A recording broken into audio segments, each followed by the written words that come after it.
6 বছর পর মুখোমুখি মার্কিন প্রেসিডেন্ট ডোনাল্ড ট্রাম্প ও রুশ প্রেসিডেন্ট ভ্লাদিমির পুতিন। আলাস্কায় দুনেতার ঐতিহাসিক বৈঠক শেষ হলেও আলোচনায় প্রভাব বিস্তার ও অর্জন নিয়ে এখনও চলছে চুলচেরা বিশ্লেষণ। 3 ঘন্টার ক্লোজ ডোর বৈঠকে বদলায়নি ইউক্রেনের ভাগ্য। মস্কো ওয়াশিংটনের সম্পর্ক উন্নয়ন ও বন্দি বিনিময় নিশ্চিত করা ছাড়া ট্রাম্পের অর্জনের ঝুলি এক প্রকার ফাঁকা।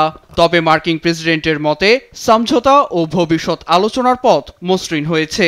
বৈঠকের আগে ট্রাম্পের এত হুমকি ধমকির পর পুতিনের সঙ্গে আলাপকে জয় বা পরাজয় কোনোটাই বলতে চান না ট্রাম্প প্রশাসনের সাবেক জাতীয় নিরাপত্তা উপদেষ্টা জন বোল্টন।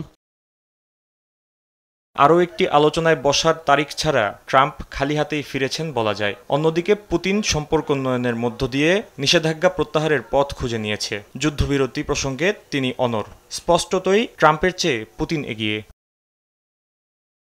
বৈঠক শেষে সংবাদ সম্মেলনে ট্রাম্পের পাশে দাঁড়িয়ে ইউক্রেন ও ইউরোপীয় মিত্রদের সহিংসতা বন্ধ ও জাতীয় নিরাপত্তায় সর্বোচ্চ পদক্ষেপ নেয়ার তাগিদ দিয়েছেন রুশ প্রেসিডেন্ট।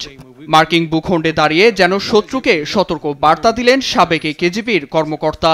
পরবর্তী বৈঠকের জন্য ট্রাম্পকে মস্কোয় আমন্ত্রণ জানিয়ে পরিস্থিতি নিয়ন্ত্রণের সুযোগও হাতছাড়া করেননি তিনি।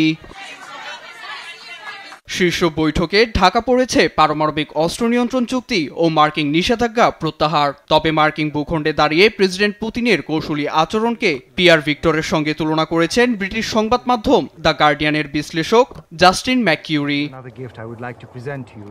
নীরব দাস, নিউজ ডেস্ক, দেশ টিভি।